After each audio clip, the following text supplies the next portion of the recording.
এখন আমি যে স্টেশনে দাঁড়িয়ে আছি এই স্টেশনটার জন্যই ভারতবর্ষকে ইংরেজরা শাসন করেছিল প্রায় 200 বছর।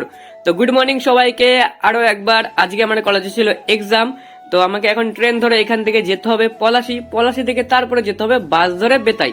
তো পলাশি স্টেশনে নামার পর বাস পেয়ে গেছিলাম আর বাসের উইন্ডো সিটও পেয়ে গেছিলাম।